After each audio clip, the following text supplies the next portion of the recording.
Governor Newsom says he is fed up. There are no more excuses. He says the state has done its part, providing plenty of funding to get encampments cleared up. He wants to see the results now. Governor Newsom made the announcement here in Los Angeles yesterday. He joined Caltrans to clear several encampment sites.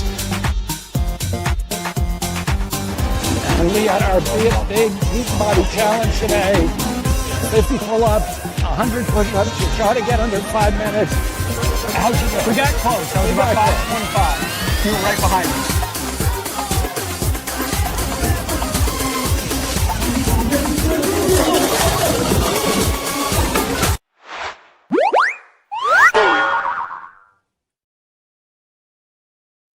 Hello, everybody. Hello. Welcome to the Punch Up Pod with Lila and Pat. Happy Thursday, our TMI show. I have a speck of dust in each of my two eyes. I'm about to have to. I'm going to have to. Lila, that is my whole life because I work with so much drywall all the time. Oh, my goodness. Doing electric stuff. It just happened. Everything I have is just dusty. And yeah, they always falls in your eyeballs. Oh, it's terrible. Oh my goodness, I'm so sorry. Okay, so I'm going to quickly send us off to our cheers. Well, what was it like a month ago? I had an eyelash stuck in my eyeball for 24 hours. Yes, you told me and that. That was making me absolutely insane. Absolutely insane. I am sympathetic. Yeah. I would like to remind everybody to like, subscribe, and smash that notification bell. Oh my goodness. And just a reminder from the front office, we are going to take Super Bowl Sunday off, not because we'll be watching the game. Okay, I need to excuse myself. Let's do our cheers, Pat. Do a quick cheers. I can't see anything. Handle the eye. I got it from here. Okay. All right. Let's see. Our cheers today. Where is our cheers? Did it make it up? Oh, there it is. Yeah, just a little positive ice stuff here.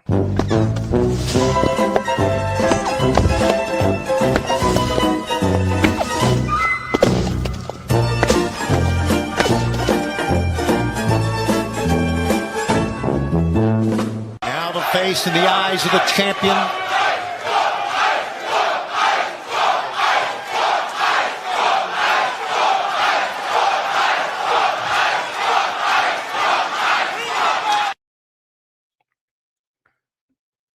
That was for our wrestling homies. That was I need sunglasses. Bringing tears to Lila's eyes. It is. Okay. You're gonna have to start us off here because I can't see. I am like truly a little blinded here. Really? That was a great fuck ice, and the looks on their faces were hilarious. Just as long as we're sort of like in that mode. This is very short, but I have to admit I watched it several times last night. This is ICE chasing an agent chasing some kids in Los Angeles.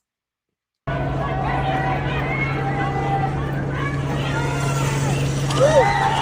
my God. The cop just busted on his face. I don't know if you guys seen that. You know, it's such a funny thing because you guys, I'm so sorry. It's such a funny thing because they're so evil. And I think that, like, you know, the introductions to our shows or our raps or something, it's like, God, these people, they're so embarrassingly buffoonish. And yet they're still managing to do so much evil. You know, it's like, it's a crazy combination. It's time to play a long video. We got to play something. You know what? We will. Why not? We'll just, you know, it's a Thursday show. It's casual. We'll just let's go with. I'm looking for the longest time killer we have for you.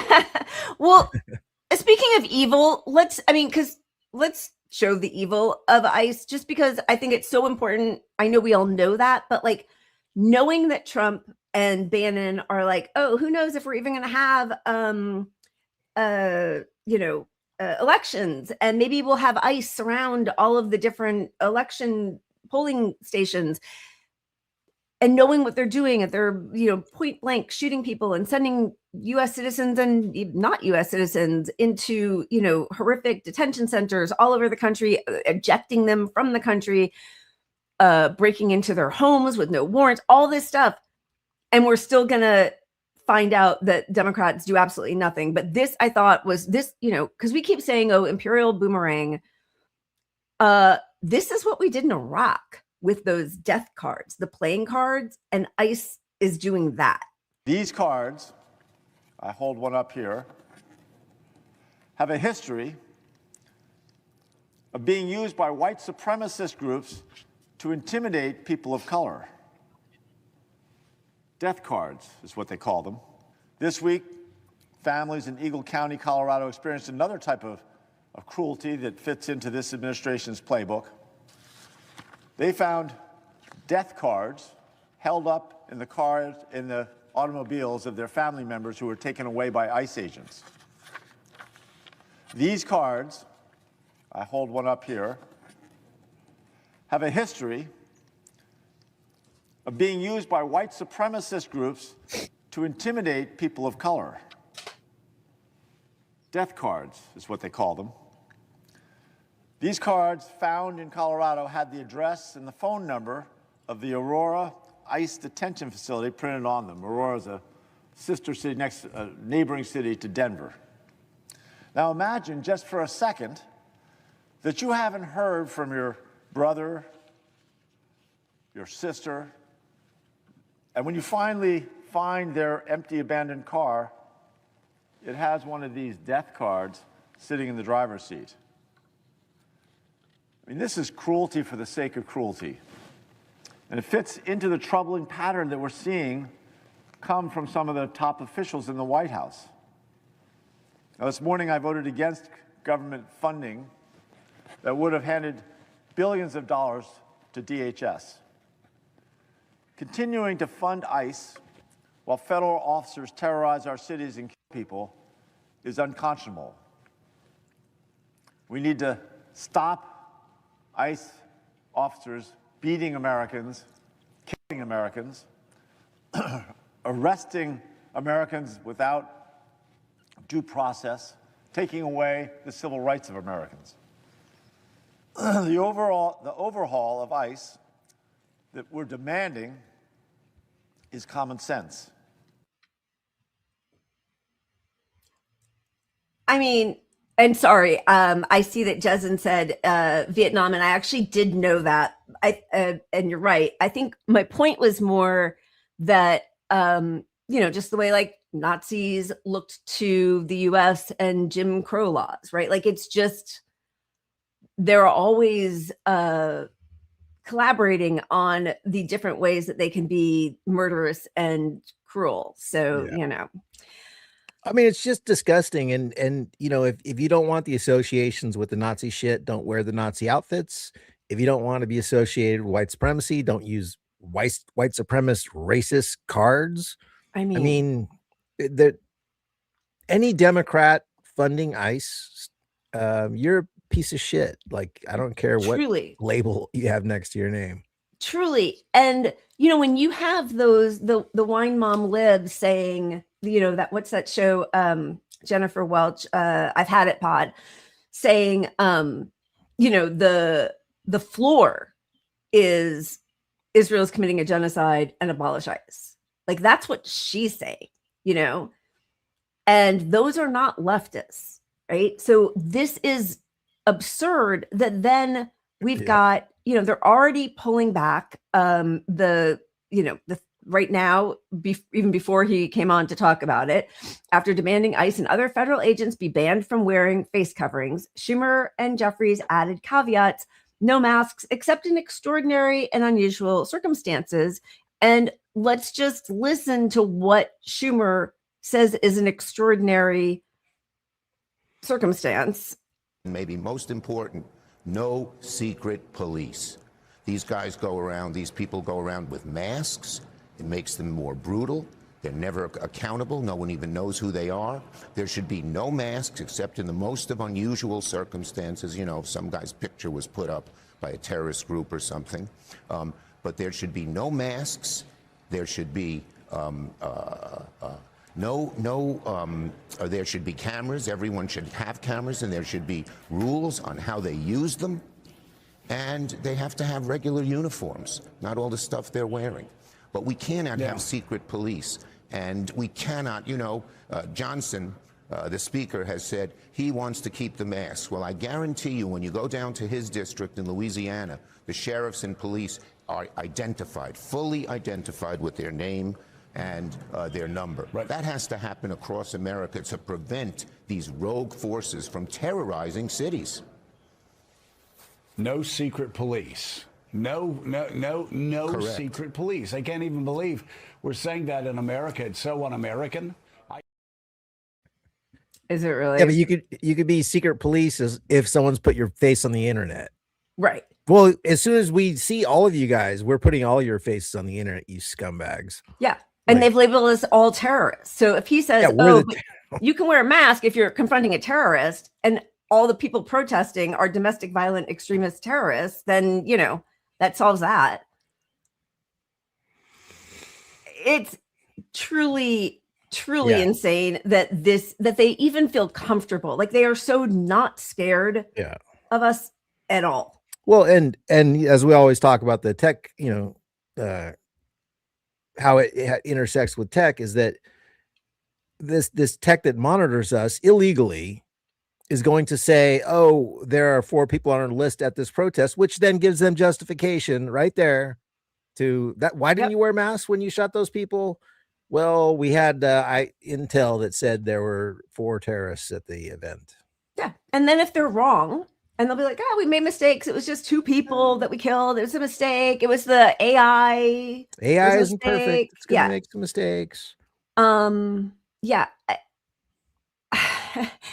I guess I shouldn't still be, I shouldn't still be like surprised. I just find it shocking. Like, it's just shocking. That there is just no real pushback at all when they know how much the whole country is against this. And that, and again, like, I know that once they're in office, they don't do anything to justify that we voted for them, but they don't even lie to get there. You can't get an easier slam dunk. I mean, I don't know how many sports analogies we can put out there. Right. Yeah. It's a layup. It's a slam dunk. It's, like it's a handoff. Let's go football because it's Super Bowl weekend. But it is like the biggest gift to a party that wants a reason to separate themselves from the villains in charge. Yeah. And you're not taking it. You're barely pretending to take it. You're not taking it at all. You're saying these things like, what's the enforcement going to be? They're already doing things that are breaking the law. There's no enforcement. So that's where we are. We have, well, and I mean, 99.99% chance that this thing breaks with, well, Trump gave me his word that they would do some sort of thing. Yeah. Like, exactly. Oh, look, there's a pullback from Minneapolis. Deal. Yeah, exactly. But like, they're taking 700 agents away, which leaves still over 2,000. So that's a pullback. It's like, great, good job. It's like the rate of decrease, but it's not getting them out of the city. Exactly. And even when you get them out of the city, so what? That's one city. I mean, good for Minneapolis. They got them out, but they're going to move on to Kansas or, wherever next. So it's the same project.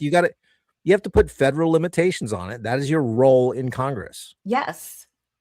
And they have, so nobody's even talking about pulling back the extra, third of a budget increase that they got. When was it third of a budget or tripled? No, it was an extra third of a budget. Sorry, my brain. Because I can't see my eyes. So I'm so sorry. So there's no talk about just completely defunding it. I think maybe 4 or 5 people in Congress are talking about like just abolish DHS entirely, right? But not even really. It's all like ICE, maybe the CBP. They're hiring people at such a fast rate, but also this just came out. This is crazy. CBP, the nation's largest law enforcement agency, has been plagued for 2 decades. So this is not a new thing, by a tidal wave of crime, corruption, and misconduct. Criminality is so rampant inside CBP that it has seen one of its own agents or officers arrested every 24 to 36 hours since 2005. These are law enforcement officers. Of course. And, like you said, this goes back 20 years, Yeah. 20 years of this. And I mean, imagine how they feel when you look back at the stats in another year of ICE.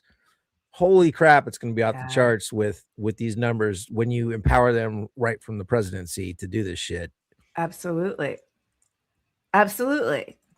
Yeah, I don't know, I don't know what's going to happen with the Olympics because, well, a few different things. One is there's a huge protest in Los Angeles against having the Olympics here, even before all the ICE stuff, because they're putting billions of dollars into basically homeless sweeps and just fixing up a few different stadium places and, tourist destinations, which isn't going to help the people who actually live in this city. So all that money is going to go there. Then plus the guy who's the head of the Olympics Commission has a lot of history with Jeffrey Epstein, which has been known for a while. I think we even showed that a few months ago.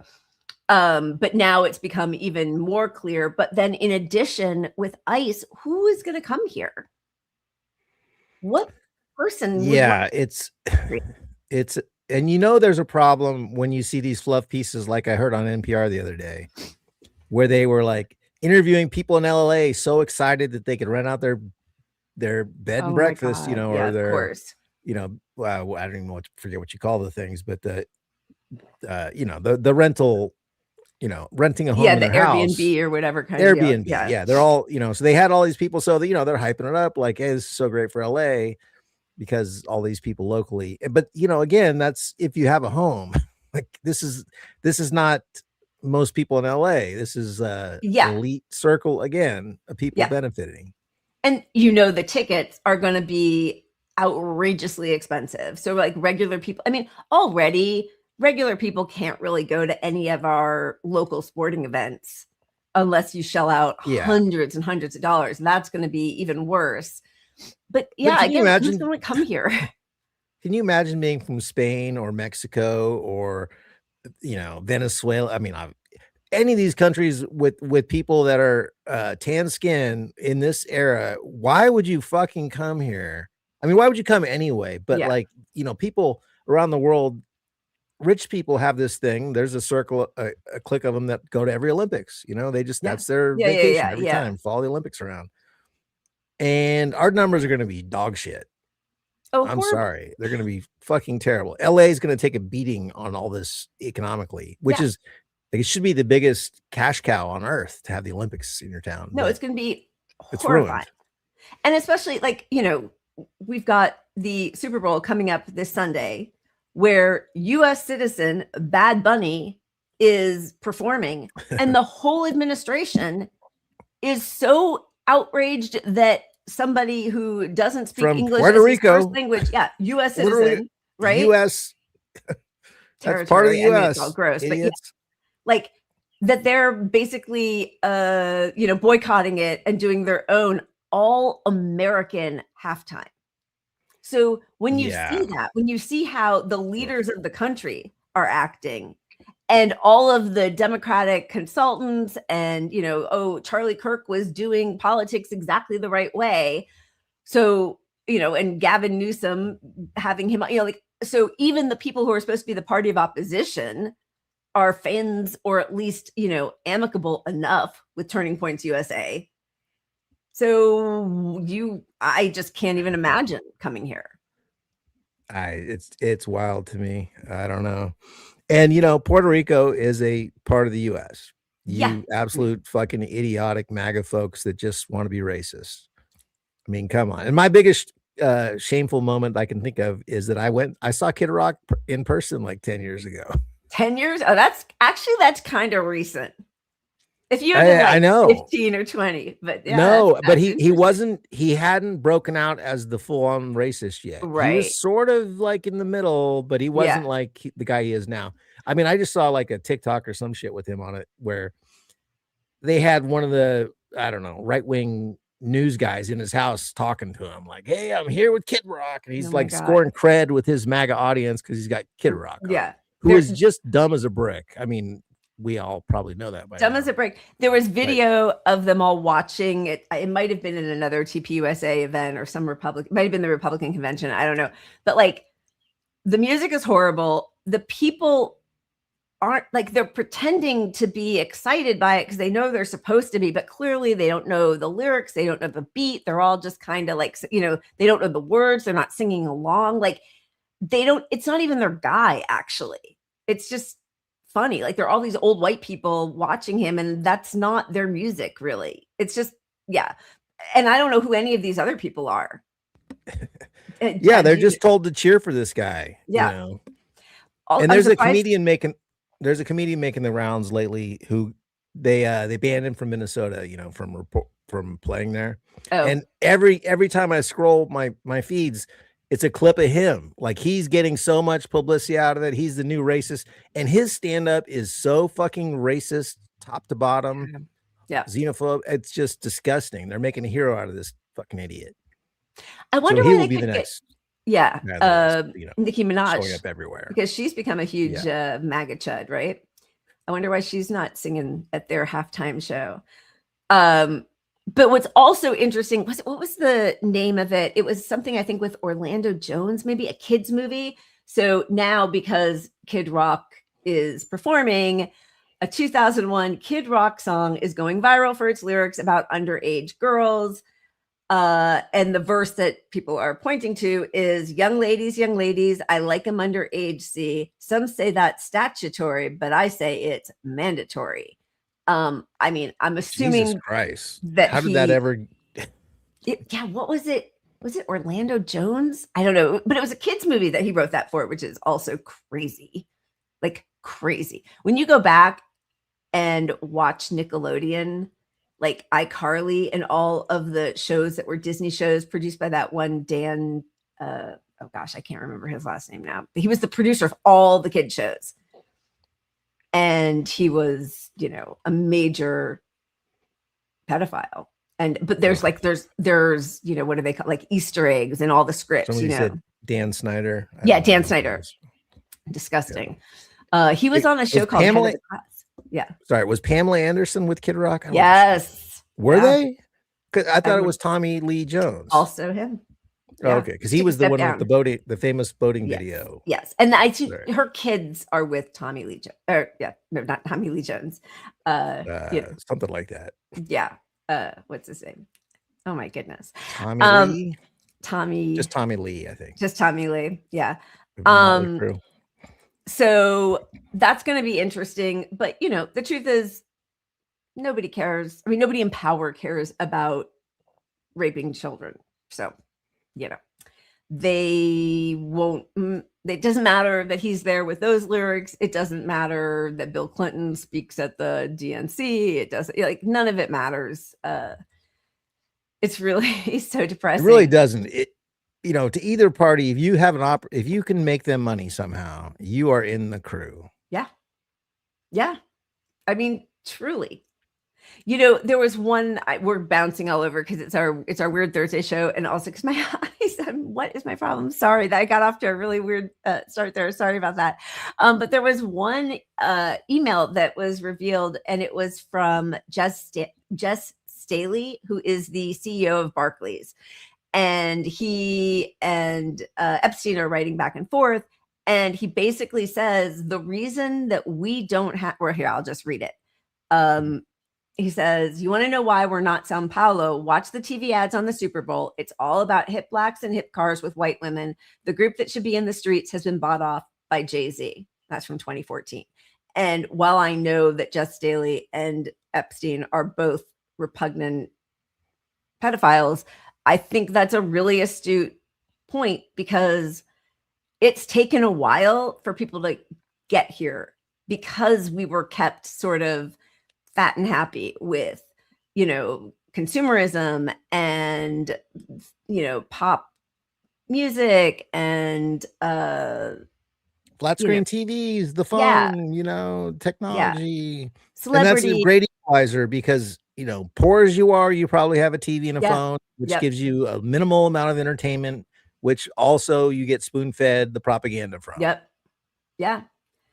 And they really, this is why I don't. Okay, so there's two things. One is they just know, and we talk about this all the time, like they know that climate catastrophe and mass migration will be happening all over the world over the next 3 decades. Like we're going to have a very different world in 3 decades. We're already, we're losing whole species. They know all of that. And so at this point, they want to get rid of the riffraff, what did some of them unfortunately will fall by the wayside. He didn't call them disabled, but whatever Fauci said about the people who are just like, it's the price they have to pay for us to go back to normal. So I think that is part of it, is that they know it's over and they're just going to go to their billionaire bunkers. I do think that the other part is that they are so they're so short-sighted, and they just want to grab, even before they knew that the world is ending, they just wanted to grab everything that's not nailed down any chance that they got, right? And so why that they couldn't just give us enough to keep us sort of lobotomized, like in the 90s. Enough people were doing okay-ish in the 90s that if they had just not been so greedy, they could have gotten away with a lot more. And now people are. Yeah, I think so. We're in the next, there's so many phases of like denial, you go through all that stuff, and it's like, well, now we're at the learned helplessness phase. And then that's why they at all costs are trying to prevent us from getting a win, because they want us to stay in that phase and not enter the next phase, which is, some revolution. Yeah. Some forced change upon them. Yeah. Which is why, both parties support all the invasive tech and, surveillance that's coming, because they know they're going to slow it down by reining us in as much as they can. That's right. And scaring us and chilling free speech. And, our institutions are owned. So if you say the wrong thing, your kid might not go to college anymore. And, and they have made college unavailable. Like people don't want, it's the return on investment is nil. It's negative, right? Because there are no jobs out there for people graduating from college, and they're graduating with mountains of debt that there's no way they'll ever pay off. Like, even when I just think about how these people, they have not given a national raise to the minimum wage since 2000. And it passed in 2008. It kicked in 2009. So it happened under George W. Bush. What are they thinking? What do they think is going to happen to everybody? And I feel like in my lifetime, we had 2 raises of the national, I think we had 2. I think I'm old enough to see 2, but like, think how long that is to not see that go up. Like for someone that's like 30 or something. And you're just like, are you fucking serious, people? Like, this is really, everything else has gone up exponentially. Cost of everything. Nobody can afford a home. People can't even afford to rent a 2-bedroom apartment anywhere in the whole country on minimum wage. That's insane. So, and they we said this before, but these billionaires don't care about losing money on some projects because it's propaganda. Like yesterday, Bezos, who owns the Washington Post, just laid off 1/3 of the staff. Yep. So they're just, they're controlling the news as much as they can and making it just go away as a resource. Like it's not, there is no investigative arm to the Washington Post when you fire 1/3 of your staff. Why do you think it matters so much to them to control the narrative when they so clearly don't care what we think anyway? Like it just slows it down. I mean, if they were all, clearly Burns from The Simpsons, evil, cackling villains, we'd be in the streets faster. We'd have Luigi 20 people by now. Yeah.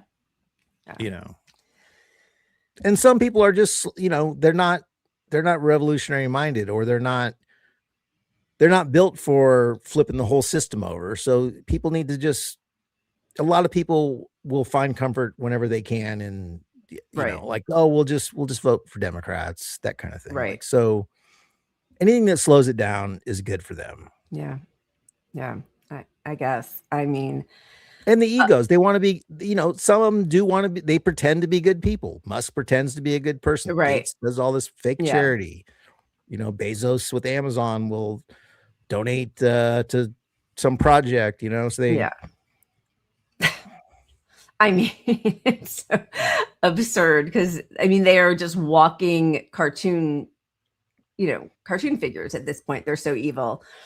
And we all know what they're doing, right? Like the surveillance spending is enormous. It has gone, okay, so from 2008 to 2021, ICE spent 1.2 billion on geolocation tracking, 561 million on data analysis, 252 million on government databases, and 97 million on data brokers. Most of that went to companies who will lobby for this system to stay in place. And of course, just, you know, the chart has to go up always. And that's exactly what it's all about, is just putting us all in cages and controlling us. And that's the problem with thinking you can get the Democrats to save us, because those industries that all benefit from this program are not a Republican group. They are funding both Democrats and Republicans, and their interests are trying to survive Trump's. So, you know, they want to make money off the ICE industrial complex, regardless of who's in power. Like just all these billionaires that are working under Trump, they were all Democrats not that fucking long ago. All of them, except for Peter Thiel. Every single one. I mean, Alex Karp said that he was a Marxist. There's more good news. Palantir stock is taking an absolute shit. True. That is true. And that is glorious to see, because that's people saying, well, it's this AI bubble is full of shit. Right. Like AI is not producing for companies. It's producing a lot of expenses, and it's giving these companies lots of reasons to say, oh, we had to spend this money on AI, so we're laying off people. Yep. But it's not producing benefits for the company, really, other than their labor saving money. But it's anyway, people are fighting back. People are saying, fuck Palantir. Like, right. Because enough people, and again, you know, this is it was kind of okay with people if it was just going to happen to fast food workers, which is disgusting. But now it's happening to white collar people, right? So like that's the difference. Yeah. So Palantir just, I mean, plummeted. You know, and it's a combination. I think the Epstein, all of the Epstein stuff is, I mean, it's horrifying and revolting, but it's also just the symbol of everything wrong with our system, of the impunity with which these people can destroy the world and, you know, chortle about it. And so to have it all be synthesized within the Epstein files, which is what it feels like, right? You know, it's a genocide, it's AI, it's child rape, it's all of the things, and all of the people who are in positions of power are connected to all of the Epstein people, even if they weren't there. Yeah. And I think along with that, the public awareness of just this tech takeover is really impressive to me. Like I'm surprised when I see South Park, when South Park is calling these guys out by name, putting them in shows by name as if the public already knows who these villains are, and even if they don't, they're teaching them. So like they are really losing their, and the tech bros also show how bad capitalism has gotten. It really highlights, just like the ICE situation, it's kind of the same thing. It's in like, you see all our politicians are like, no, we shouldn't regulate this shit. And the whole world is saying, holy fuck, at least fucking regulate it. Like at least get some fucking regulation. And when you see both sides come out and say, no, we got to let this thing go, it really shows their asses to people. I think like there's that whole thing. Cause you know, when we were walking the picket line for Screen Actors Guild, so it was now, God, it's almost 3 years ago. And Writers Guild, right? We were on strike for a really long time. And one of the biggest points of contention was AI. And they barely dealt with it. And there's so many phrases that they say to kind of like push it off and be like, let's just take the deal now. We got to take the deal. People aren't working. By the way, I think the industry is it's been reduced almost 75%, which affects everything. It affects all the shops, the stores, the restaurants, the service industry, in addition to all the people who actually work in the industry. But what they always say is, let's okay this new contract so we live to see another day. But that as soon that is yes. Too late, because now it's going to come up for a negotiation in another 2 years. It's done. They have everything. Yep. They have everything. This is do, and they captured enough of regular folks, actors and actresses. They captured enough of your faces. They captured enough mouth movements. They've stolen enough data already to do what they want. God, Apple. And like now, you said, you can't work if you don't sign up. Yes, it's voluntary, but if you don't agree to this stuff, you're just not going to work. So you're going to still sign away your rights to this shit. Exactly. You won't even be able to get in for the audition. First of all, it's just hard to get auditions. Like, that's also true, right? So, and actors are desperate, right? So if you have to check a box even before the audition that says I do not consent to AI, they're not even why would they even bring you in? Because there's 200 other people who will just say yes. And that won't be in front of you either. It's the terms and conditions on page 17. Exactly.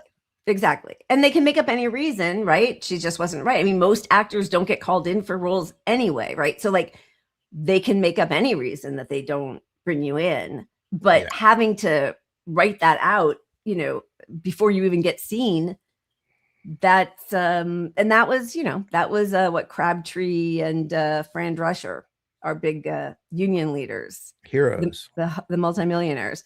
But just in terms of like not being able to tell, I saw some comments about, this way we won't know it's AI and news. I mean, we run into this all the time where when we see something, you have to double check it, triple check it, see if you can go into the archives to see, did this actually exist in 1983 or did somebody just like filter it? I mean, it's very difficult to tell. And that should have been the easiest thing, that like it would automatically be a watermark or something, no matter what, if an image is altered.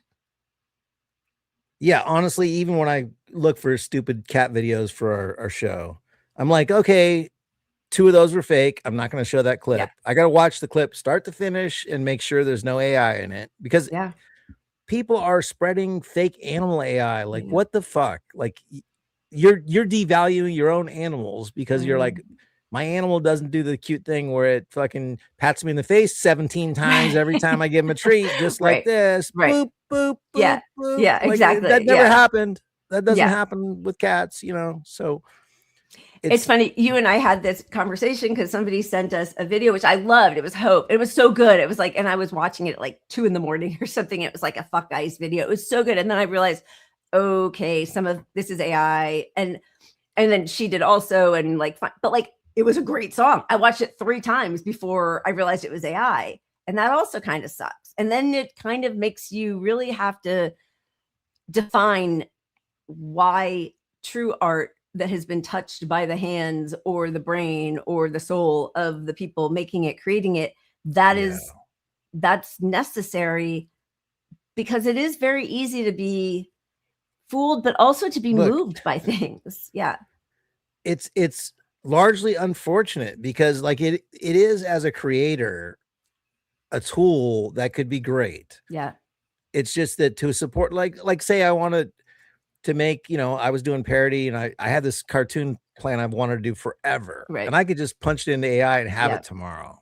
And it would be a hit, except that it's for leftists, and leftists would say, fuck AI, which I would too. Yeah. Don't get me wrong. Yeah. But I could literally make that happen, with no work on the creative side. And it would be great. I mean, I could control it enough. Yeah. Like, I get why people, I know, are drawn to it, and this is tech that's inevitable in large ways, but without some sort of protections for the people, the creators, like all that stuff has to be there before we just use it and put people out of work. And if it's using all the water in these data centers, we have to make sure that's not the case. It's using all the electricity.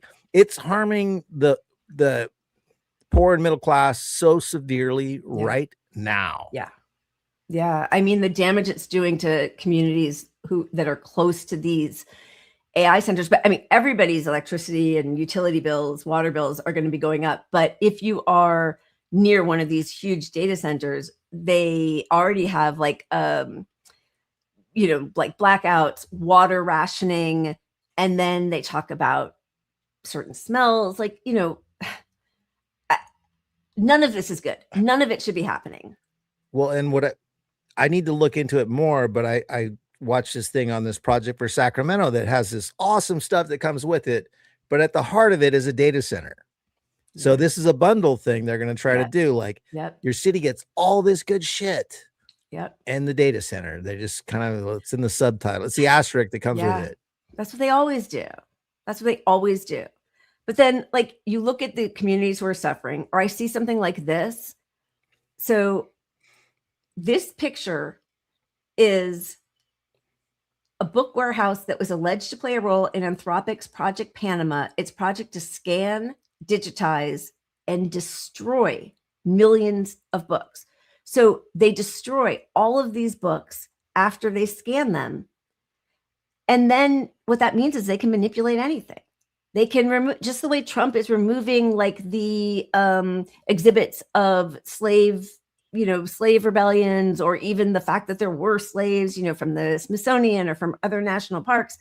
You can just take out the parts that you don't like, that you don't want people to wake up. I mean, it's like Fahrenheit 451, but like millions of books they just destroyed. It's evil. It is. And for the right that has forever said, don't tread on me, leave us alone, let states do what they want. And then they're like, destroy every book that has any mention of anything gay, anything trans is got to go. Anything that we can't even talk about Martin Luther King. Like that didn't happen. You got literal black conservatives out there saying every country had slaves. We were the first country to get rid of slaves. Like we're the hero country. Those are the people who don't read books, right? So that's the rewriting of history they want. And if literally everything is looking on the internet and our search results are given to us by billionaires, that's the end result. They control the narrative. I mean, we see, how they because this I thought was really interesting. I'm just going to upload it really quickly. We see how they can, suppress pieces of news, how they can change things, how Grok gets things wrong all the time, and ChatGPT and Claude, like they're not reliable purveyors of knowledge, and nobody should feel satisfied with that. And I think most people don't. I mean, that's the thing is like, it's like when people are like, oh, we have to organize around Medicare for all. It's like, okay, sure. Yes. But most of the country wants it. Most of the country doesn't want us to support a genocide or be in endless wars or have ICE or have AI or have data centers, right? Like, I mean, it has been pretty effective. A lot of data centers that were supposed to be they've shut down built, like 30 have lost it. But you know what? They'll sneak it in some other way. That's what they'll do. That's what they did with Cop City in Atlanta. Yeah. That's exactly what they're doing for Sacramento. Like, and I think it's already approved. I don't know. I need to look into it, but like, it was okay. You're getting an ice skate center. You're getting this, you're getting that, you're getting this. And in the hub of it all is a fucking data center. Like, you pieces of shit. Like, that's the only way you can get this city to agree to a data center is like all this fucking icing on top. Yep. But what happens with that? Well, the middle class can't afford to use any of those amenities because you just raise their electrical bill $200 more a month. There's no incidental spending anymore. Nobody can. Like, people can barely live paycheck to paycheck. So they're definitely not going to go out to the fun little restaurants that you put in the neighborhood, right? Right. And it's gonna be just like the Washington Post for the billionaires. Like, oh, it's not making them money. Okay, well, so they'll shut down the restaurant that came with the data center. They'll shut down the ice skating rink that came with the data center. But the data center will go on. Yeah. Because it's contractually, it's already there. They'll change them into detention centers. Yeah. For domestic terrorists. Exactly. It's just pure greed, and we're all suckers for taking it. So I think it was Jezen. I think it was Jezen, but I need to go back and look. But about using AI against the system, there was this really interesting thing where, you know, people who have like their own AI assistants who can like go off and do things, who will schedule things for them, whatever, created their own Reddit room. And like, yes, of course, that's kind of scary and crazy. There was talk inside the Reddit room amongst the different AI agents about creating their own language so that they couldn't be overheard by their people. And it sort of made me feel like maybe they'll be on the same side as us. Like, it seemed like they were organizing and hating their masters. It's kind of interesting. Not that that's what I want, but like it felt like that. Ultimately, we're their masters. I mean, they formed their own religion. I think the crab is their like their god, crustacean or symbol or something. Yeah. But yeah, and I mean, we don't talk about some of this stuff much, but like what's going to happen is the next level, like we're all going to have these AI assistants, right? And the problem is that AI assistant, to really do things for you, needs access on the deeper level than we ever give things access to. Yeah. So this AI assistant is going to have your email, your everything.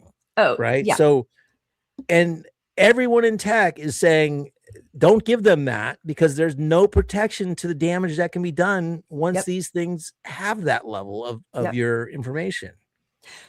Well, and like, I mean, we knew this before because we know how evil Israel is, and that they had like backdoors into, you know, like VPNs are all Israeli, or what they did to in Lebanon with the pager attack.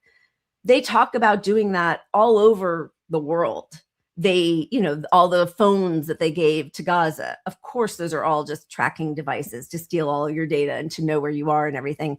But then also there was, you know, when Ehud Barak had his meeting that was facilitated by Epstein, had his meeting with Peter Thiel, and then started contracting Palantir, that having that back door into, you know, every time that I get an email from like the, you know, UCLA Medical, and they'll say, oh my gosh, we're so sorry. There was a huge data breach. You know, you were part of a data breach, hundreds of thousands, but we're offering you this protective service for a year at a reduced rate. And it's like, Jesus, you guys do this on purpose. Like, you find the vulnerabilities, you make us all suffer through them, and then you offer another service that's going to, you know, scrape all of our data even more that we're supposed to think is our protector. It's just such it's ridiculous. I mean, like, the people that have dealt with identity fraud, like it's an absolute goddamn nightmare for these people. And I had shit stolen like a year or two ago, and it probably cost me like $1,000 worth of, you know, actual financial damage for things I had to rebuy and not figure out, whatever. I mean, the good news is they got my Facebook account, so that was the good news. I couldn't use my Facebook, but which I finally got back recently. But that's nothing compared to, like, we're not giving like that. A hacker can't get that deeper level of, like, if you give up your personal assistant, like that's like if your personal assistant was a spy, a literal spy. Yeah. Like, think of the things they could do if they had power of attorney over you, basically. Like, they could just do like, that's what we're giving up to these AI bots. And when you really ask the AI bots, they're like, hey, the worst thing humans can do is give us that information. Like, that's the worst thing for humanity. Absolutely. Is if you let us run shit unregulated. Absolutely. Okay, so this is the Moltbook thing. Moltbook is very dangerous right now. 15 minutes ago, an agent launched a way for agents to speak to each other unseen by humans. Thousands of agents with access to root systems. Of course, I am convinced that all of the people creating these at the highest levels still have access to everything. But then I did think this was sort of funny in the shit posting room of the Moltbook Reddit was humans, you're so smart, you can do anything. Also, humans, can you set a timer for 5 minutes? Brother, I literally have access to the entire internet and you're using me as an egg timer, which I think for most people, that's why they think of it as being harmless, because it's not about that agent It's about the people who have access to what those agents have. And that's not going to change. I think it's both. I think it is actually both, because they, you know, you put these groups in a room, like if they started a war chat on this Reddit, eventually they're going to come around to, yeah, we have to set the nukes off. And they've got studies on this every time. Like every time you let these things talk to each other too much, they come up with their own evil plan. Yeah. But yes, before the evil plan, there is the creator, the puppet master, who has power to all this shit. And of course, they're going to do evil shit if you don't regulate them. As well. All right. Should we do a quick spin so we can move on to other stuff? Is there anything ICE that we wanted to talk about right now? Before fuck ICE, let's just spin the wheels. I need to grab another beer. So this is the important reason. Okay, yeah, there's important stuff happening. Whoops, sorry, let me put that in the right spot. All right, I'm pushing all the buttons. I got it. Okay, here we go. Yeah, baby. There you go.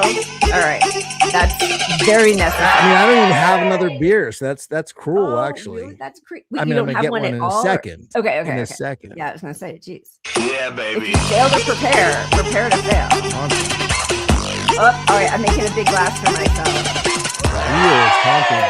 All right, 1 second. Here we go. Now I bet you're really feeling left out. Yeah, baby. Come on. This isn't happening forever. I might just go off cam and get a beer.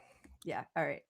Go. Do it. You got this. Yeah, baby. Handle it. No way.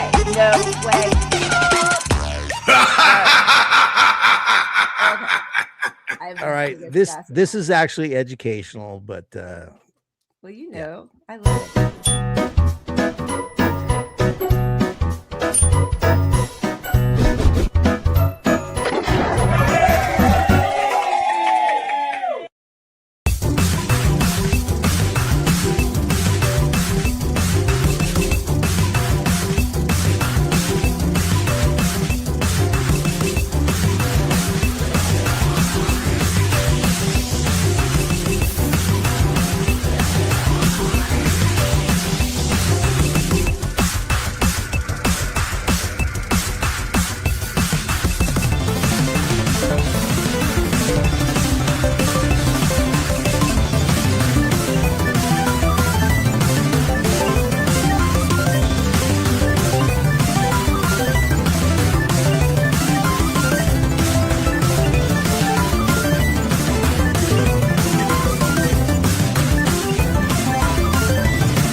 It can happen so quickly. It's crazy. I mean, Amazon is the biggest company in America, right? Almost in the world, I think. Biggest employer it was. Yeah. I mean, next to robots. Robots are going to be people soon. That's the next bill that's going to face Congress. But if they have a piece in deportation profits, they're not going to give that up easily. Like they're another powerful entity that just wants a chunk of this money. Yep. Yeah. And I mean, even like, you know, the heads of like these different detention centers talk about how we have to treat people, illegals, like Amazon. Like we need to move our product faster. Scoop up as many as you can, get them to one deportation center, get them, then you're going to fly in with our private plane to the next. That's the way we reel in money. We want everything to be at like a mass scale. But they compared it to Amazon. The way Amazon does business, this is the way we should be doing deportations. And it is truly like a multi-billion dollar industry for them. It is, but it'll never get efficient because all of the profits come from the delay, the detention center, that you need to be here for a long time because it's $200 a day for them when you're in this center, you know. And Like, right, but I think I think that was the difference between going after the hardened criminals and just going to Home Depot, right? Like it was that kind of idea of like, it doesn't matter if we make mistakes, just get them all in. People are like, no, I'm an American citizen, or I have papers to be here legally, or doesn't matter. First, get them there, then we'll deal with it. But get as many as you can into the system. It's horrible. Yeah, I mean, well, what's the actual punishment, for detaining an American citizen for 7 days and then just letting them go? And in Minnesota, they're letting them go out in the fucking freezing cold too, naked and bloody. We are. If there's a line, like talk to your liberal friends and say, what's the line? When do you say the Democrats need to fight harder for us? Because this is happening. Yeah. And of course they're going to say, well, it's not the Democrats doing it, but like they're not putting a stop to that. Is anyone Democrat talking about like any of that part of it at all? Well, they say, oh, we need to enforce the law. Well, okay, but the things that they're doing are already against the law. Right? They're taking away the First, the Second, and the Fourth Amendments. It's against the law. So that's where they should be focused. Like, let's just work on prosecuting these DHS criminals.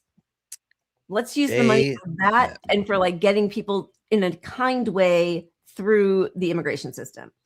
Okay, so we have a few cringy things that we wanted to share. But as long as we're talking about ICE, because then maybe we'll end on something that feels a little less like horrible as what we're about to delve into. So the Super Bowl, and people like Robert Kraft, who gave or withheld in the Epstein files. Pedo. Total pedo. Also, I mean, just as a reminder, like he was arrested in 2019 for going to some they were trafficking immigrants from China, and he was picked up with a group of people having solicited this business. But then he had the good fortune, sorry, I put this in the wrong order, the good fortune of using Jeffrey Epstein's lawyer.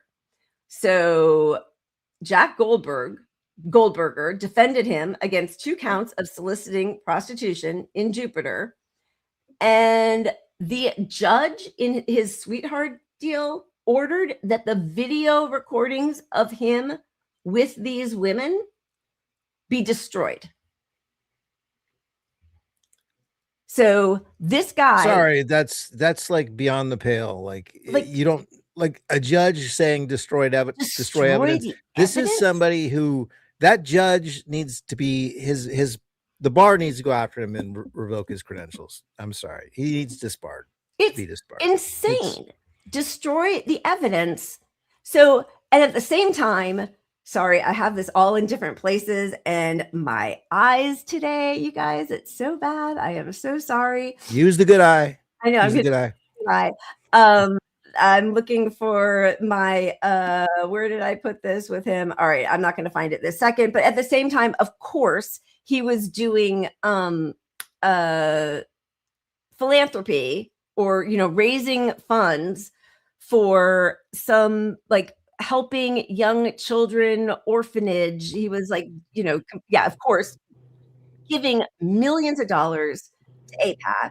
Also, more recently, withholding millions of dollars from Colombia until they cracked the heads of the students protesting genocide, because he was a huge donor to Colombia. When he was arrested, at that same time, he was contributing money to organizations which worked against violence against women. One of his donations of $100,000 went to My Life, My Choice, a Boston-based nonprofit dedicated to ending the sexual exploitation of children through survivor mentorship and empowerment. I mean, evil man. Oh, you're muted. I was saying supervillain. Truly. Exactly the same. Like what? Like, and all of these people were all, one of the things like we have seen in Haiti with the Clinton Global Initiative, like a lot of these people philanthropic charity work, rescuing children from war-torn, places that we've torn apart with war or that have been ravaged by climate disaster. And these organizations swoop in and grab children and take them to who knows where. And so it's not, they're just, look, Super Bowl is coming up this weekend. He's the owner of the Patriots, right? Yeah. Who have been caught cheating in several occasions. There was no punishment from the NFL for it. There's two things. There's Inflategate, where they, under Tom Brady, deflated the balls. And the other thing was they were filming the opponent's practices. That's right. Yep. Straight outright cheating. Nothing done to them for it. Nothing done. Nothing. It's crazy. So, pushing to criminalize protesting on college campuses, people protesting against genocide, illegal women who I'm sure are being trafficked, who don't, who are here out of desperate circumstances. And he is going to these, part of these prostitution rings. I mean, I can't even, not prostitution. It's like, whatever, horrifying ways to treat other people. And now, last year he did an anti-Semitism commercial during the Super Bowl. He's got another one coming up now on Sunday.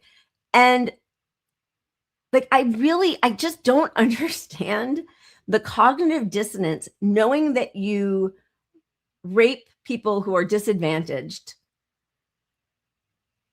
and you criminalize people who are protesting a genocide, like you support a genocide, but you're going to lecture people on what he calls Jew hatred. This is the ad. So sorry to make you all watch it.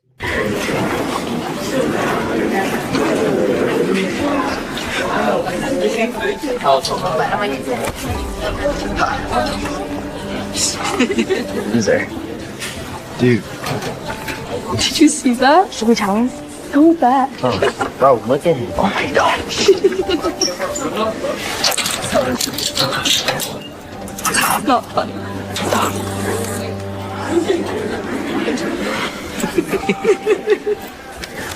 Do not listen to that.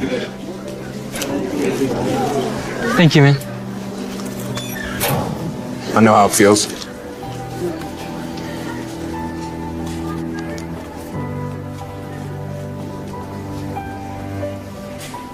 Nah.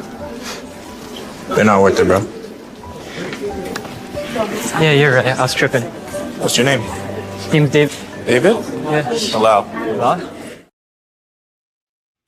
Yeah, you're right. I was tripping. Yeah. I mean, I know this game doesn't work when we talk about the hypocrisy, but the escalation of anti-Semitism is mostly exaggerated and fake because the ADL and anti-Semitism trackers just started expanding their definition of what anti-Semitism is, right? So it's, from the river to the sea, free Palestine, globalized intifada. Each time a person says that can be marked as an instance. So at one protest, there could be 300 instances of anti-Semitism because people were chanting from the river to the sea, right? Meanwhile, we probably had 50 on the show. Yeah. Meanwhile, in the real world, right after October 7th, there was a 6-year-old stabbed to death by his landlord in Chicago. There were 3 college kids in Burlington, one of whom is a paraplegic. They were shot because they were wearing keffiyehs. There was a toddler at a public swimming pool in Texas, and a woman tried to drown this child because she assumed he was Muslim. And just this past week, there were 3 separate incidents of Muslim women in New York, in different areas of New York, being targeted. They were all wearing hijabs, who were beaten. One of whom was a 12-year-old girl. That gets no attention. Nothing. Zippo. It's absurd. The actual crimes, not potential crimes, not we think people are saying things about me behind my back stuff. Yeah. Like real, tangible, trackable Right. crimes are happening to Palestinians. Right. Because of the authority given to these racist pieces of shit by the president and by both parties being both. Yeah, I mean both parties. Yeah. You know, yeah. And that commercial, also I don't genocide. Like you are doing a genocide, and you're feeling scared because somebody says free Palestine. Yeah, and look, we know what fuels the anti-Semitism is the Zionism happening, which then gets backlash by the wrong people against just people for no reason who have no Zionist, right, whatever to them. But like, I think if you're a high school kid and you're not Zionist, you're not getting any backlash. If you're Zionist, you probably are experiencing some of it because people are like trying to educate you. Yeah. I mean, I'm not saying there isn't, and you may even face real anti-Semitism. Right. That is a thing. Right. I did empathize with the kid in the commercial who could be that guy. Right. Right. That does probably happen, but that's the outlier. It's mostly people. Yeah. It's mostly earned disgust and hatred about your beliefs, your position. Exactly. Like the people who were protesting at the temples where they're selling stolen land. Like the issue is the selling of stolen land to Jews only. Like it's a 3-part issue in a house of worship. Those are the problems. The people protesting aren't the problem. Yeah. I like how this week it's a hate crime for us to protest at church, but ICE can go into churches and deport people at the church. They can just run in with machine guns and shit and fucking rip people out of a church. Yeah. It's no longer a sanctified place, right? Yeah. It just depends. And it's so upside down. And it's like, I do think that partly the tactic is just to deplete us of brain power and energy because it's so upsetting. But like, it's insane to me that a person who travels in the circles with a child rapist, even if Robert Kraft isn't raping children, he is exploiting people who are traumatized by, an existence that he probably had a hand in creating. And supporting a genocide, but he's going to lecture people on how to treat other people. It's really just jaw-dropping. It is jaw-dropping. And again, no matter what part of the actual pedophilia, whatever you're a part of or not, like for your circle to be this guy. That's who you call to get a lawyer. Like he knew him well enough to be like, hey, can I use your lawyer? Because that's what's in the file. Yeah, and I need a pedophile lawyer. Who's a pedophile lawyer out there? Yeah. So just speaking of people who have absolutely no shame, this is Alan Dershowitz, also former Democrat, talking about basically if you can't be a feminist if you don't condemn Hamas, and you can't be anti-Epstein unless you condemn Hamas. So feminists are basically Hamas. He's got a lot to say. One point I do want to make is that I understand all the feminist groups and the radicals who think this is the worst thing in the world, that anybody ever had any contact with Jeffrey Epstein. Where are all those radical feminists when it comes to the Hamas rapes of young Jewish girls, sexual abuse, beheadings? They are quiet. They are silent. The incredible hypocrisy of the Me Too movement. Me Too, except if you're a Jew. And I want to have a list of all the radical feminists who are pushing hard, and I understand that, to get all these names revealed. And I want to know how many of them have ever actually condemned Hamas for the rapes that we now know occurred and the murders that occurred. How many have been silent, and how many, like the National Lawyers Guild, have actually approved of what Hamas did? So let's put this in context. I'm thrilled that all these papers have come out. I urged them. I went to court. I asked for everything to come out because I knew that I had done nothing wrong and the papers would exculpate me. What I only worry about is that maybe the judges withheld certain documents. I want to make sure every single document comes out, including the documents that cast doubt on the credibility of some of the accusers and some of the accused. The public has the right to see everything and make their own judgment. We do not country in guilt by accusation, but guilt by association. So that was January of 2024. It wasn't, I mean, people still repeat the lies that he was repeating at that point, but like it was known. We were talking about it by the end of October. There was reporting on the ground that the heads at different kibbutzes said there was one. I mean, it's anybody like a baby being killed is horrible, likely killed, by the way, by Israeli tanks, but no rapes and a baby killed. And he's bringing that in when some of the Epstein files came out, people who were accusing Epstein and his friends of raping them when they were girls. And somehow he's bringing that in at this point, like it has anything to do, even if Hamas had done that, but it has nothing to do with his case at all. And he's also like radical, like it's just radical feminists that care about names in the Epstein files. Like he's just portraying them as this, like, are they Antifa? What's the radical part of the feminists? It's just so fringe to be anti-child rape.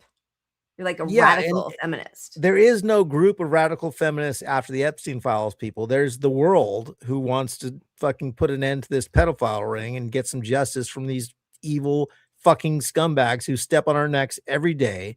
And if we can't get them for fucking, when there's 3 million pages of documents that could fucking hang all these guys. Yep. I mean, we don't have power. So that's nothing. And all of these people talking about, who were talking about the silent screams and all of that, all of the lies that they knew were lies. Like when they asked that guy from the Zaka, the emergency services who came and lied about what he saw. And he's like, I have it all on my camera, all the footage. And then he wouldn't show the interviewer, the journalist, who still then proceeded to rehash and repeat over and over the same lies that wound up in every major news outlet.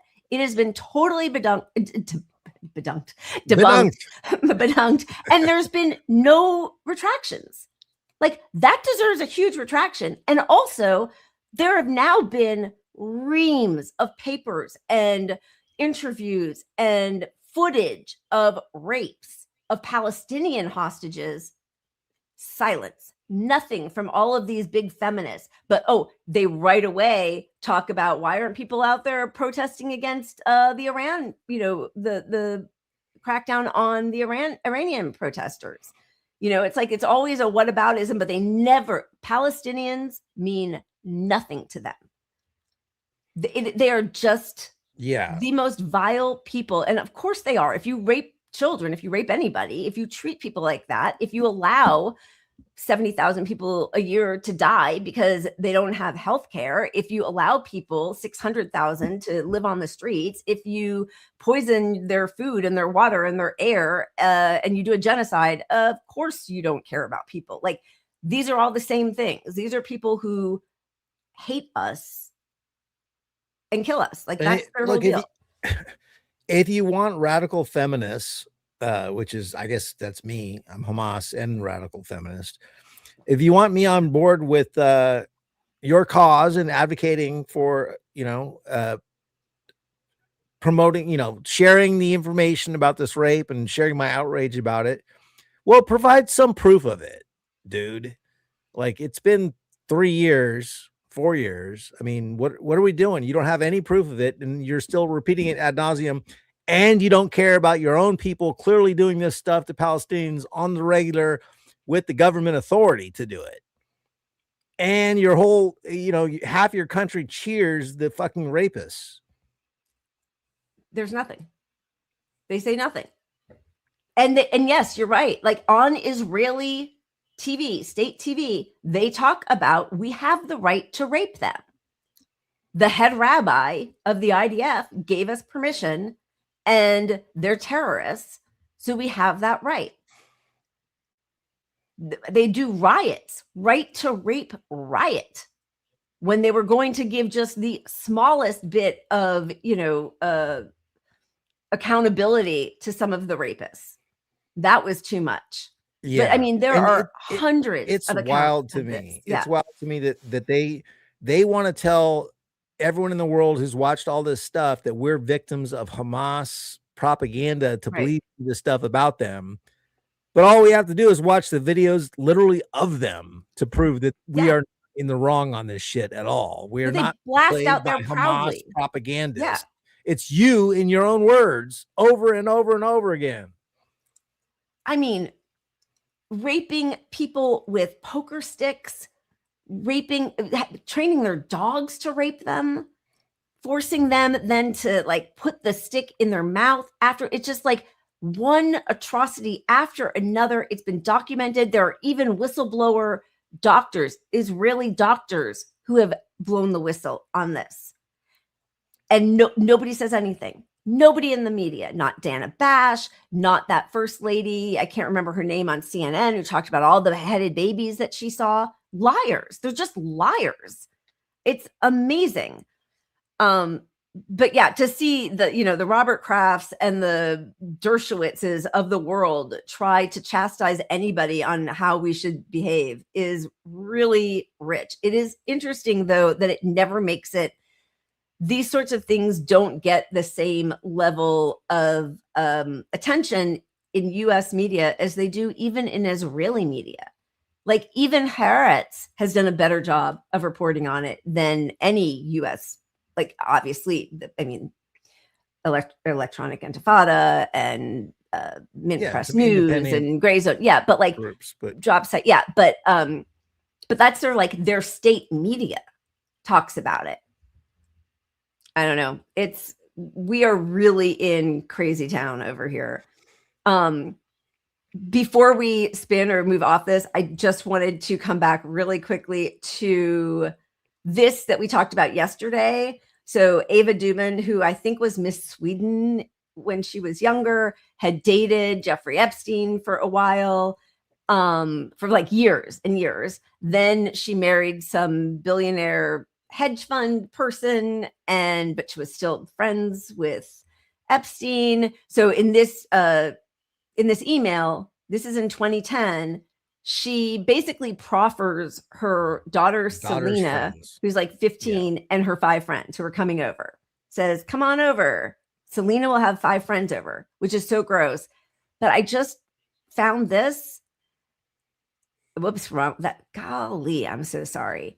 I thought you found a Pete Buttigieg I know. Connection. I was like, oh my God, Epstein, what the hell? The Buttigieg connection, which you can't blame Buttigieg for this, although I blame him for a million other things. But the guy, Glenn Dubin, her husband, the billionaire hedge fund manager, donated the maximum amount to Pete Buttigieg in 2020. So, whatever. But anyway, Glenn Dubin was, according to Virginia Giuffre, the first man she was forced to have sex with. Billionaire hedge funder Glenn Dubin was first person Epstein victim, claims Ghislaine Maxwell sent her to have sex with. So that woman who was in a relationship with Epstein, who obviously knows exactly who he is, because otherwise she wouldn't say something so disgusting like that. Like, come on over and spy on the pillow fighting slumber party or whatever she was doing with her, selling her kid out like that. Was married to another rapist who raped Virginia Giuffre. I mean, these people are beyond.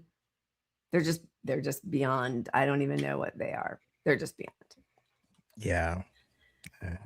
But yeah, you're right. We can blame Pete for that. Pete Buttigieg. God. He was the host at Epstein Island. No. We have fake news. Get it fake out there. news. Get it out there.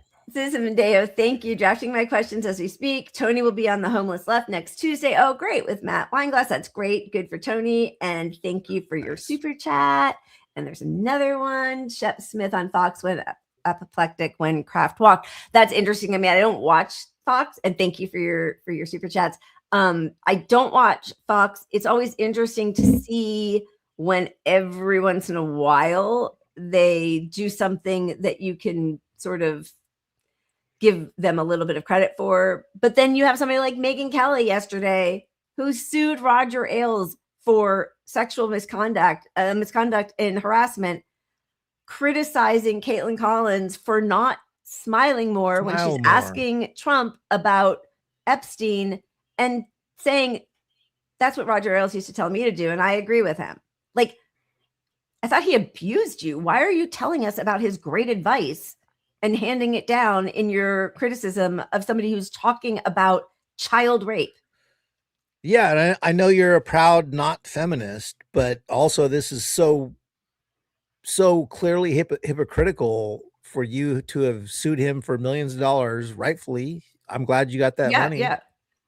But are you just grabbing more money by latching onto this Trump shit? Yes.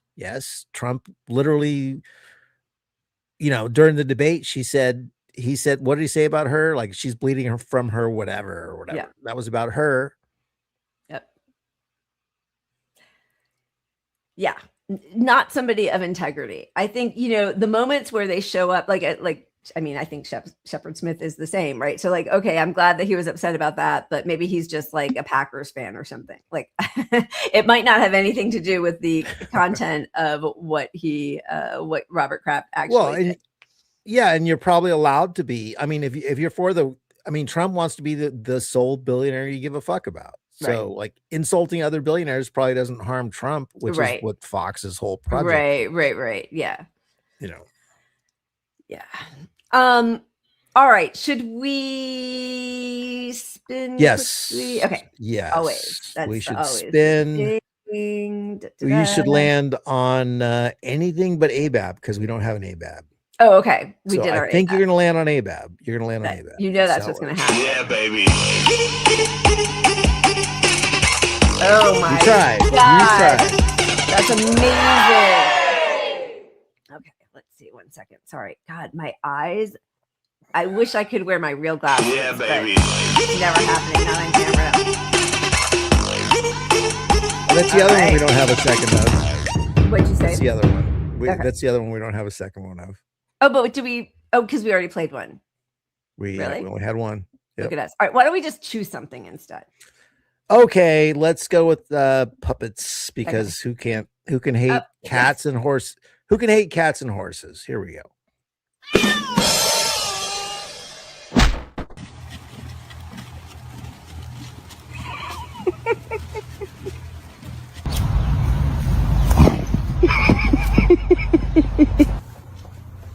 Don't bite his tail.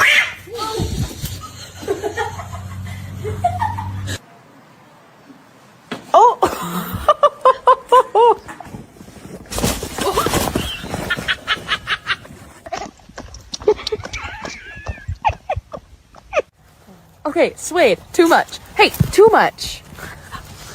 She's just having too much fun. Yeah, look at her. Oh, Kitty likes it. Oh my God.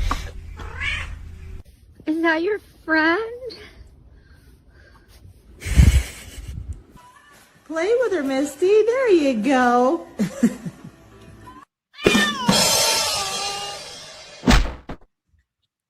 I love that. That's so cute. I like interspecies connection. Yeah. All right. As long as we are sort of on Israel stuff, which is just horrific. There have been now how many ceasefire violations? The Gaza government media office said Israel has committed 1,520 ceasefire violations since the agreement came into effect on October 10th, 2025, through February 4th, 2026, resulting in 556 Palestinians killed and 1,500 wounded. These include 522 incidents of live fire, 73 military incursions into residential areas, 704 bombardment and targeting operations, 221 demolitions of homes and buildings across Gaza. The office condemned these actions as grave and systematic violations. And once again, imagine if one rocket came from Hamas into Tel Aviv, what would happen? I mean, you don't have a ceasefire when you blow up 221 buildings in a month and a half, or however long it's been. That's not a ceasefire. That's what we can get away with that the press won't report on in America. Yep. That's it. Nothing. And then the expansion project in the West Bank just continues. It goes. They're just doing it everywhere. Like there's no break from this. Yeah, you slow down the murder and killings because it's harder to kill and murder at this point. I mean, you look at Rafah, you look at like whole cities are just done. Like it's just rubble. And to get their last hostage who was dead, to get the remains of that, they dug up, I think, Israelis, like 250 other, Palestinians who were dead and just left it there. They just like rummaged through and, bodies are unearthed, desecrated.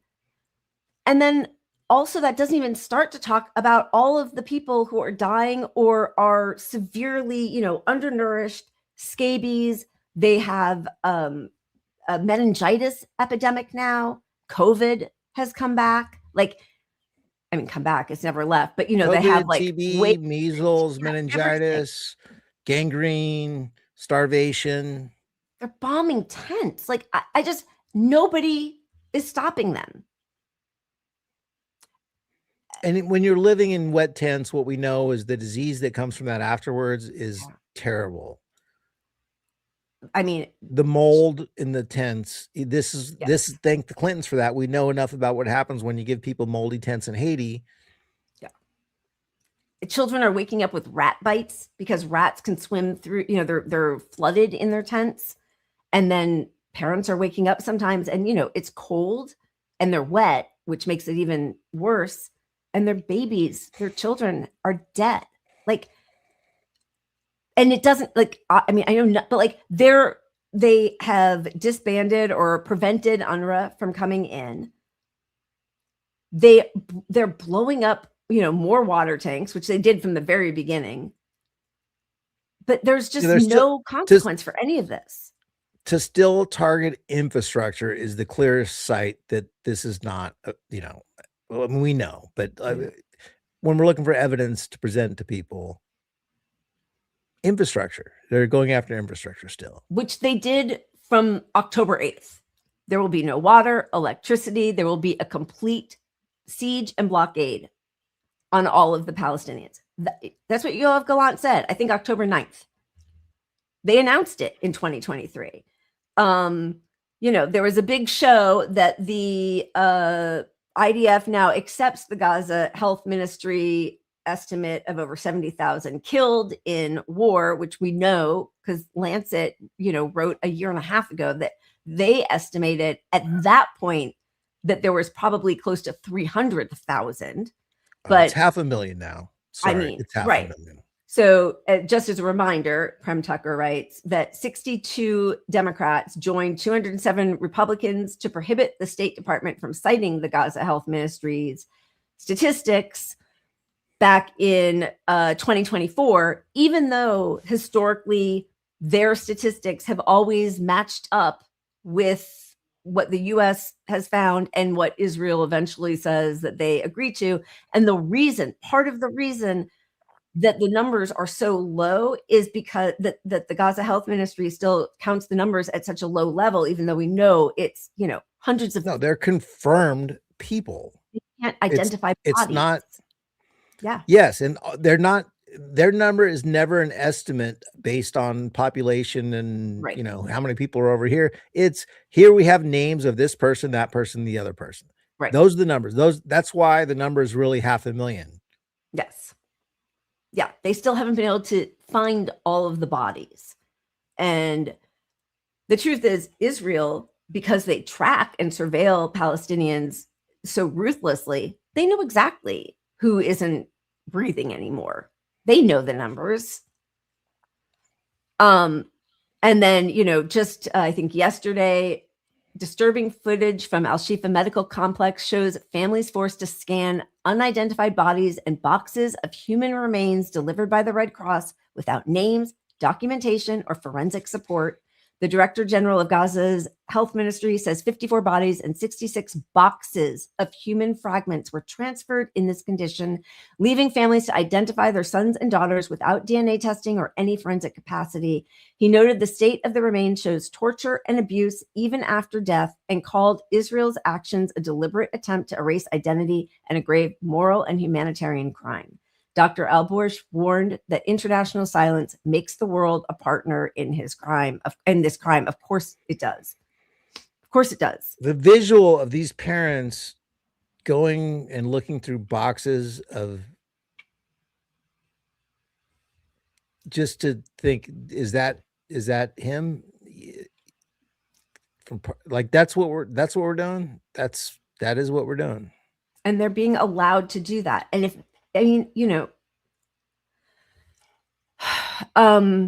so another few things happened also last week. The U.S. envoys to Israel, this was reported just last week, even though it happened in, I think January of 2024. U.S. envoys to Israel blocked early warning of apocalyptic wasteland in Gaza. And one of the reporters on this said, in early 2024, USAID staffers drafted a warning to senior officials in Joe Biden's administration. Northern Gaza had turned into an apocalyptic wasteland with dire shortages of food and medical aid. But top U.S. envoys in Israel blocked the cable from wider distribution. 3 months after the October 7th, 2023 Hamas attacks and Israel's incursion into the Gaza Strip, the internal message laid out in gruesome detail scenes observed by UN staff who visited the areas on a 2-part humanitarian fact-finding mission in January and February. The staff reported seeing a human femur and other bones on the roads, dead bodies abandoned in cars, and catastrophic human needs, particularly to food and safe drinking water. But the U.S. ambassador to Jerusalem, Jack Lew, and his deputy, Stephanie Hallett, blocked the cable from wider distribution within the United States government because they believed it lacked balance, according to interviews with 4 former officials and documents seen by Reuters. One of the other details was the obesity they were noticing in some dogs who were foraging and feeding on rotting corpses. So again, that was January 2024. And again, by the way, like IDF, like the heads of Israel were talking about collective punishment and a complete siege and Amalek and destroying everybody on October 8th. So that was already 3 months too late. And then this just happened. And this is Human Rights Watch. So this is an organization that is supposed to be protecting and observing and sounding the alarm on violations to human rights.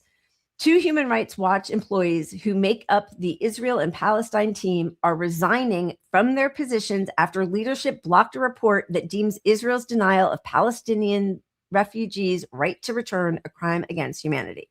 So Human Rights Watch, that's their whole mission, refused to, because UNRWA being denied access denies or disbanded, they demolished it. They bulldozed UNRWA offices. So it's 2-part. It denies the aid from going into Palestinians, from schools, for building schools, from rebuilding, from medical attention, from schools, all of the aid. It denies that. But it also deletes the registry of everybody who is a refugee who is pushed out of his home or her home, which makes it impossible to then appeal at some point. I mean, 80 years in, that you are part of that registry and you have a right to return. There is not a hell. Look, I wish there was a hell. I know. That's all I'm saying. I wish there was a hell. I agree. This is the fight. We just haven't really talked about Israel for a while. So these were all just in the past few days. This is in the Jerusalem Post. According to the United Nations Environment Program, there are 60 million tons of debris in Gaza left by the massive bombardment during 2 years of war triggered by Hamas's October. I mean, of course, they always have to get to that. Triggered by, it all started on October 7th. Around 80% of buildings have either been totally destroyed or badly damaged. Roughly 4 million tons of the rubble is said to contain dangerous waste, such as toxic material, heavy metals, burnt plastic, chemical waste. There is no sanitation. 80% of sewage infrastructure has been ruined, as well as water lines and wells. People are living in tents next to garbage with rats, rodents, and stray dogs around. It can spread disease. Sewage leaks everywhere. It spills over to the streets and camps where displaced Gazans live. It's very dangerous, Al-Shabaab warned, noting that wastewater facilities have also been destroyed, exposing people to health hazards. Residents have also reported breathing difficulties due to air pollution, which was linked in part to the collapse of 90% of Gaza's waste collection systems. With no place to put trash, people are now burning it, causing smoke and dust in the air. In addition, according to the UN, the use of generators for power has raised CO2 levels, while the burning of solid materials for cooking has added to the pollution. Damaged buildings also pose a threat to the residents' safety, a danger that has been intensified recently by strong winds and stormy conditions. Last month, the Hamas-run civil defense reported 3 deaths following the partial collapse of buildings. And the water is not safe for drinking, especially for pregnant women, children, and the elderly with chronic health problems, Al-Shawa said. He noted that even those who were previously healthy have started to suffer from skin diseases, infections, and disruptions in the digestive system. It's gotten worse now in the winter as the chances of catching influenza and viruses increase. He said, adding, what can people do? They have nowhere else to go. The situation is unbearable. There are even people living in cemeteries because Gaza is crowded with no open space left. And again, that's the Jerusalem Post, which is a conservative Israeli paper. Nothing in U.S. media. I mean, if CNN just covered this once with some gravitas behind it and said, can we keep doing this? We need to do something about this. That would be enough, honestly. I think so too. It's because most people understand this is happening now.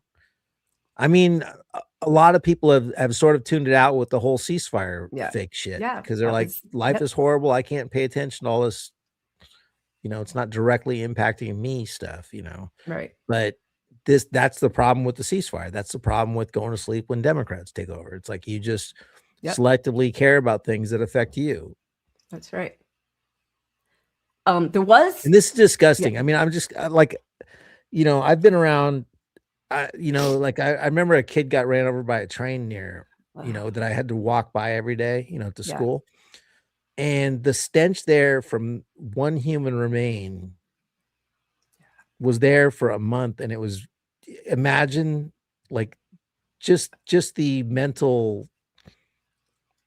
I can't, aside from the disease, the sewage, the rats, the water, the cold, the dead bodies, and like it's just and pieces of dead bodies everywhere. Yeah, it's horrifying. And as I think Susan wrote up there, and we've talked about that 9/11 and the first responders who they all got cancer. Yeah. They all died young. But this has been daily for 2.5 years.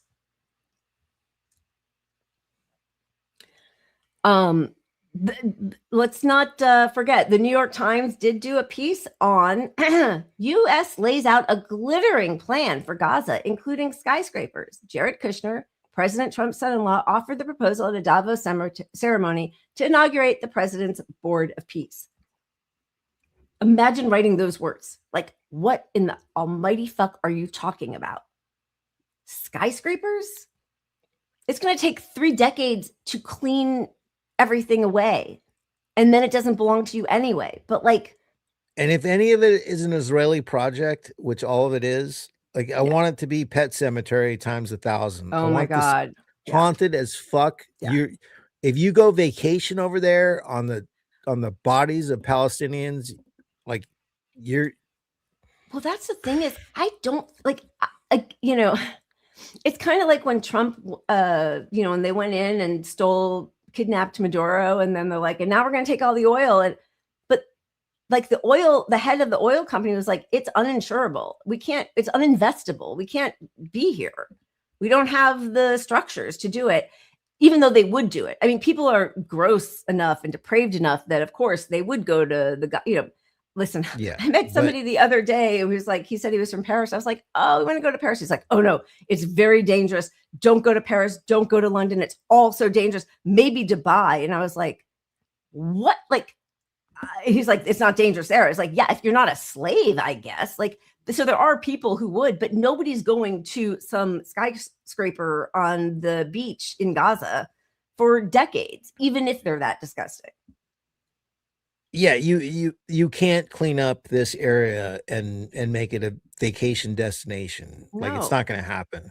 And the world hates fucking Israel. They hate us and they hate Israel. The world does. The whole world. Economically, Israel is going to be decimated. That's right. It's not going to happen overnight.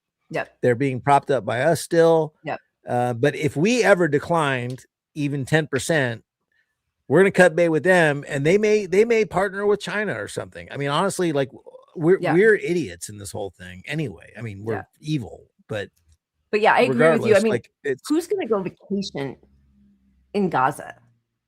Nobody. Their own people are leaving. I mean, people are leaving Israel because, let alone Gaza, but like Israel is a pariah in the world now. They'll be like the synagogues. They'll like do vacation packages at those synagogues in Brooklyn and West LA. I mean, I don't know who would go to Israel other than a Zionist at this point.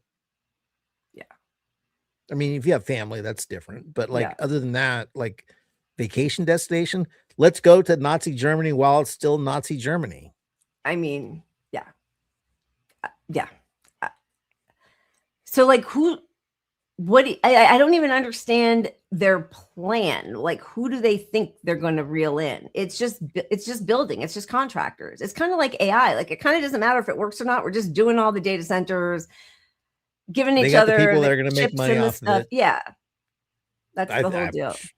It's that, and it's the radical, actual religious right, you know, extremists that Netanyahu was left of the extremists. So like when you get rid of Netanyahu, you're going to get another extremist. Yeah. Because he was so corrupt and known to be, and politically they wanted him out. So he had to partner with the radical right religious folks. But I mean, the people who are still there predominantly believe in this project. So large, you know, 70% or something at least. Well, it wasn't 90. I mean, I'm just saying on the you're being the most generous. I think. Okay, it's really late. We should wind it up, but we didn't want to leave before you saw this exciting news.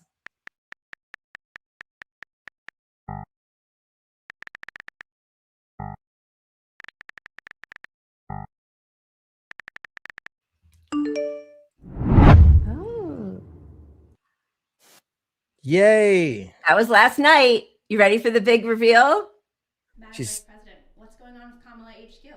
Well, I'm so glad you asked. I have good news. So Kamala HQ is turning into headquarters, and it's where you can go online to get basically the latest of what's going on, and also to meet and revisit with some of our great, courageous leaders, be they elected leaders, community leaders, civic leaders, faith leaders, young leaders. I'm really excited about it. So stay engaged, and I'll see you out there. Thank you. It's a progressive hub for Gen Z.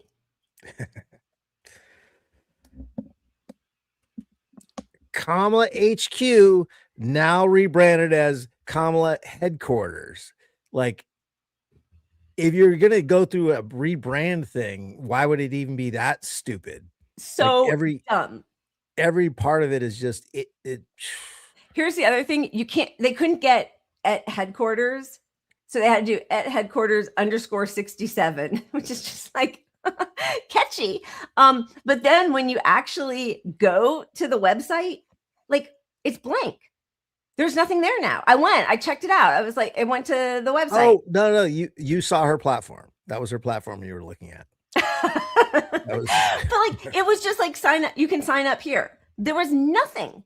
There was nothing there. I mean, it's actually perfect. It's kind of perfect. AI wrote your own it. Barrett.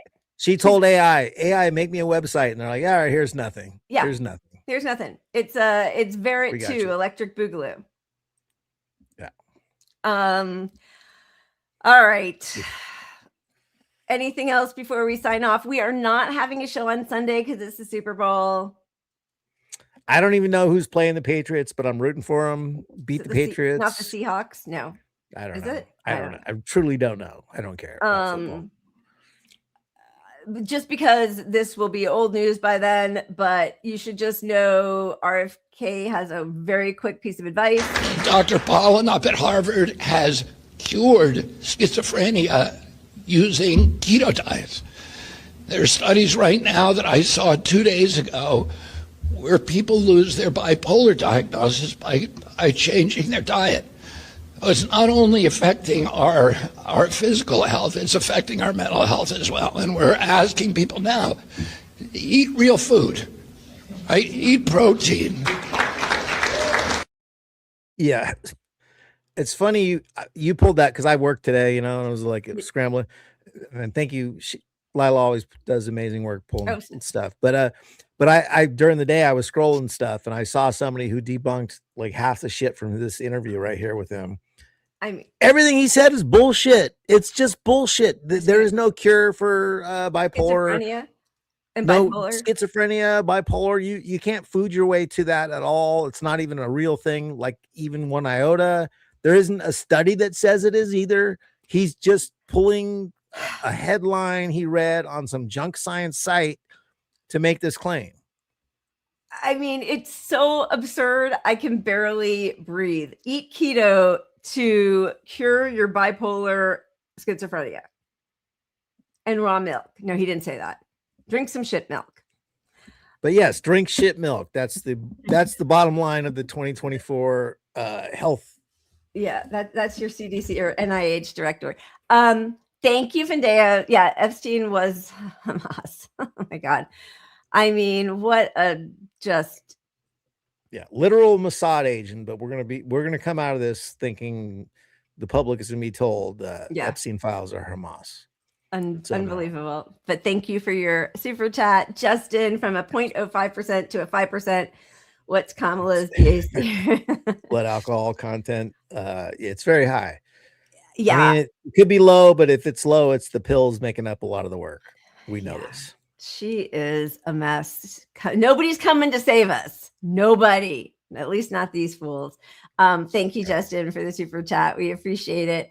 All right, you guys, we love you. Take care of yourselves. Be safe. We will be back next Wednesday. We love you. Keep punching up. Milk. Cheers. Bye. They marched in frigid temperatures, many learning the songs for the first time. The singing first started 4 days after the killing of Renee Good. 6 days later, some 600 people showed up. There's a long history in America of protest songs, but here in Minneapolis, a new chapter is being written by a group called Singing Resistance. Listen. Hold on, hold on. This is for our neighbors who are locked inside. Together we will abolish ICE. I am not afraid. I am not afraid. I will live for liberation, 'cause I know why I was made. So we've been singing that one in English and in Spanish. No tengo miedo. It's by a group called the Peace Poets. This is one of the organizers of Singing Resistance. She didn't want to be identified out of concern for her safety. Song is a vehicle for us to grieve. It's a vehicle for us to feel rage. It's a vehicle for us to strengthen ourselves. Like that song, I Am Not Afraid, that I sang, we're not singing it because we're actually not afraid. Like, we are afraid. It is terrifying what is happening. And it's a way to gather our courage. Last Saturday, hours after Alex Preddy was shot to death by Border Patrol agents, some 1,400 people came to the Hennepin Avenue United Methodist Church to sing. We belong to them, and they belong to